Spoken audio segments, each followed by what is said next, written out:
నాకు తెలుసు సార్, నా బాధ తెలుసు, నా గుండె బాధ తెలుసు సార్. నేను ఇప్పుడు నాది 3 నిద్ర లేదు, ఎట్లా పండుకోవాలా? నా కొడుకు చూస్తున్నా సార్, కొడుకు ఏ టైం అప్పుడు అమ్మా మీ ఇంట్లో నుంచి 5 గంటలప్పుడు వెళ్ళారా? 6:30 సార్. మార్నింగ్ 9:30కి మార్నింగ్ 9:30కి 2 చపాతి 2 చపాతి తినిపోయిండు. ఒక్కటే తిన్నాడు మేడం. అప్పుడు అది తినబుద్ధి అయితే లేదు అన్నాడు. మార్నింగ్ అంత ఎర్లీ మార్నింగ్ వద్దు మమ్మీ అన్నాడు. తిను రాని మళ్ళీ నైట్ కూడా చపాతీ తిన్నావు కదా, రైస్ లేదు కడుపులో అంటే లేదు లేదు అడ్జస్ట్ చేసుకుంటాం, అక్కడ వెళ్ళినాక ఉప్మా తింటా అని చెప్పిండు. వెళ్ళిండు. ఇంకా 5 అయిపోయింది, 6 అయిపోయింది, రాలేడు. 6:30కి ఇంటి నుంచి ఫోన్ చేసిన, ఇంట్లో ఈయన ఫోన్ కూడా ఖరాబ్ అయింది, వేరే సిమ్ వేసి ఫోన్ చేస్తే ఏమైంది అంటే మమ్మీ ఈరోజు క్యాటరింగ్లో లేట్ అయింది అన్నాడు మేడం. లేట్ అయిపోయింది, నేను వస్తా మమ్మీ, నేను వస్తా, కొంచెం 10 మినిట్స్లో వస్తాను అన్నాడు. కొడుకు పోతానని అనుకోలేదు మేడం. నేను సెక్యూరిటీ గార్డ్ చేస్తా ఇక్కడ వ్యాపారాల్లో, ఓం శ్రీ సైకినట్లా. నేను సెక్యూరిటీ గార్డ్ మేడం, ఆన్ డ్యూటీలో వచ్చినది మేడం. నేను ఊరికి నేను నాకు కొడితే సచ్చి నా కొడుకు ఎందుకు చెప్పిండ్రు మేడం? నాకు పోలీసులకు ఫిర్యాదు చేశారా అమ్మా? చేసామండి, కంప్లైంట్ ఇచ్చాము. వాళ్ళు న్యాయం చేపిస్తామని అన్నారు మేడం. పట్టుకున్నారా? 8 మంది అంటున్నారు కదా, పట్టుకున్నాను అన్నారు. పట్టుకున్నామని చెప్పారు. ముగ్గురిని పట్టుకున్నారు. 5గురా? 5 అంటారు. మండే రమ్మని చెప్పారు మేడం వాళ్ళు. పోలీస్ స్టేషన్కి రండి అన్నారు మేడం వాళ్ళు. మా అబ్బాయికి న్యాయం కల్పిస్తారో లేదో తెలియదు మేడం.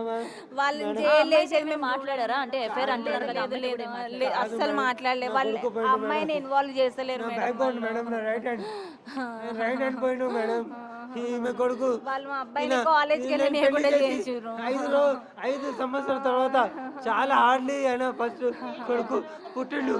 చాలా నాగ టెంపుల్కి వేసినాం మేము ముస్లిం. అడగండి, నాగ టెంపుల్కి ప్రారంభం చేసినాం, కేసరి గుట్ట పోయినాం, యాదగిరిగుట్ట పోయినాం సార్. నేను ప్రేమించి పెళ్లి చేసుకున్నాం. ఈ శైలజ, నేను రిజ్వాన్ మొహమ్మద్ ఖాన్, నేను పెళ్లి చేసుకున్నాం. ఎందుకు అప్పుడు చేసుకొని అప్పుడు 5 సంవత్సరాల తర్వాత అయాన్ పుట్టిండు.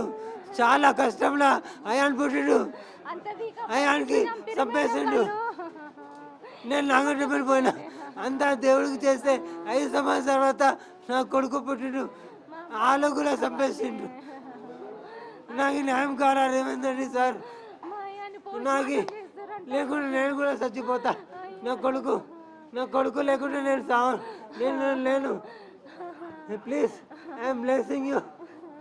గవర్నమెంట్కి చెప్తున్నాను, మోడీకి చెప్తున్నాను, నా కొడుకు లేకుండా నేను ఉండలేను. నేను కూడా చచ్చిపోతామ్మా తల్లి. నా కొడుకు నా బంగారం కొడుకు, నా బంగారం కొడుకు, నా బంగారం కొడుకు పోయినమ్మా. ఎట్లా కొట్టినో తెలియదు, ఎందుకు కొట్టినో తెలియదు. ఇంట్లో తమ్ముని చెల్లి ఇంతకు ముందు ఎప్పుడైనా ఇలాగా కొట్లాట జరగడం అస్సలు జరగలేమ్మా, అస్సలు జరగలే. మా భార్య చాలా ప్రేమిస్తుంది. నేను కూడా మా భార్యకి చెప్తా, ఎందుకు పంపిస్తున్నావు క్యాటరింగ్ వద్దు అంటే, కాదు ఆయనకి బట్టలు కావాలా, రేపు బర్త్డే ఉంది, కాలేజ్ పోతున్నా, కాలేజ్కి పోతా, నేను కటింగ్ చేసుకుంటా, అది చేసుకుంటా అని పోయిండు. ఆ లోకంకి పోయిండు మా కొడుకుకి ఎవరు న్యాయం ఎవరు చేస్తారమ్మా? నా కొడుకు పోయినమ్మా, నా బాధ ఎవరు చూస్తారమ్మా?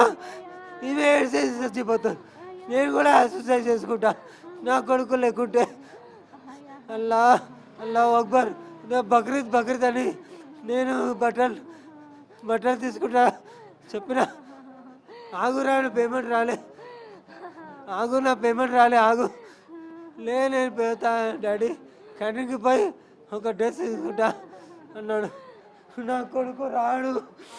Please help me out. मेरा बच्चा था, कल बकरीद मना था, बोल के हम कर रहे थे. मैं सिक्योरिटी गार्ड हूँ अप्रैल में. प्लीज़ रेवेन्यू सर, प्लीज़ मेरे को कुछ हेल्प करो सर. मेरा बड़ा बच्चा चल गया सर, मैं कुछ भी नहीं करता, मेरे को कोई नहीं है सर आगे पीछे. मेरा बड़ा बच्चा था सर, मेरा बच्चा मर गया सर. मैं क्या करूँ सर? इतने जने 8 जने मर के मार दिया सर. मैं क्या करूँ सर?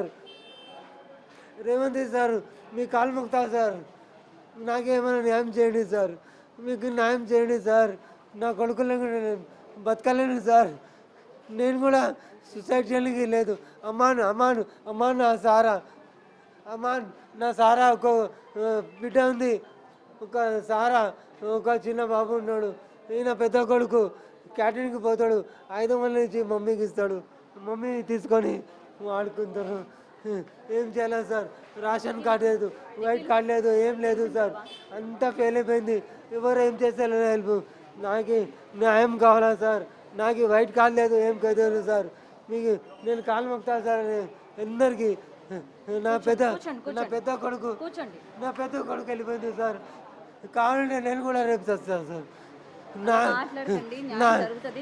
కూర్చోండి. నాకే నా కొడుకు కావాలా మేడం. మీరేమవుతారండి? ఆడబిడ్డనైతే ఆమె మా ఆడబిడ్డ అన్నమాట. ఇట్లా ఈ గొడవల గురించి కానీ వీటి గురించి ఏమైనా మీకు తెలుసు? ఏం తెలియదండి, మాకు ఫోన్ వస్తేనే మేము పోయినాం అన్నమాట. మేము ఎప్పుడు పోయినాం అన్నమాట 6:30 కాల్ చేసిన అనమాట అబ్బాయి. ఏమైందంటే ఇట్లా ఏమన్నారు, మమ్మీ ఎందుకంటే వస్తున్నా మమ్మీ నేను ఎన్నో ఉన్నా అని చెప్పిండు అనమాట. 7 o'clock చెప్పారు అనమాట చనిపోయారు అనేసి. అంతే మేము పోయే వరకు చూస్తే మొత్తం పోలీసు వాళ్ళు వచ్చారు, వీళ్ళని పట్టుకున్నా అని చెప్పారు పోలీసు వాళ్ళు. మమ్మీ న్యాయం చేపిస్తా అని చెప్పారు. చిన్న బాబు ఏదో చిన్న ఇష్యూలో పెద్దది అయిపోయింది, కానీ వాళ్ళకైతే కఠినం శిక్షిస్తా అని చెప్పారు అంతే. అవతల సైడ్ ఉన్న వాళ్ళు తన కాలేజ్ ఫ్రెండ్సా లేకపోతే ఎవరు తెలియదండి, వీధిలో ఉన్న వాళ్ళ? అసలు మాకేం కూడా తెలియదు, ఎప్పుడు కూడా చూడలేదు. వాళ్ళ ఫ్రెండ్స్ ఎవరో చూసారు కదా, వాళ్ళు చెప్పారు అన్నమాట. మేము చూసి గుర్తుపడతామని చెప్పారు అన్నమాట. అట్లా మీ అబ్బాయితోని వేరే ఫ్రెండ్స్ని తీసుకెళ్ళడం కానీ ఏం చేయలేదు? ఆ అబ్బాయి ఎందుకు ఆ అబ్బాయి మనతో మాట్లాడాలని అనుకుంటున్నాడు, ఎందుకు ఫోన్ చేశాడు అని చెప్పి ఏమైనా భయపడి ఎవరితోనైనా గ్యాంగ్తో అయ్యాను కూడా వాళ్ళ ఫ్రెండ్స్ని తీసుకెళ్ళి? ఏం లేదన్నమాట, ఆయన ఇద్దరు ఫ్రెండ్స్ని తీసుకొని పోయండి అంతే. వాళ్ళు ఇప్పుడు మాట్లాడారు కదా, వాళ్ళు ఇద్దరు తీసుకొని పోయారు అనమాట ఫ్రెండ్స్ని. తీసుకుపోతే ఏం చెప్పారన్నమాట, వాళ్ళని కూడా కొట్టిరన్నమాట. ఫ్రెండ్స్ని కూడా ఇట్లా మెడల్ పట్టుకొని కొట్టిరన్నమాట. వీళ్ళని కొట్ట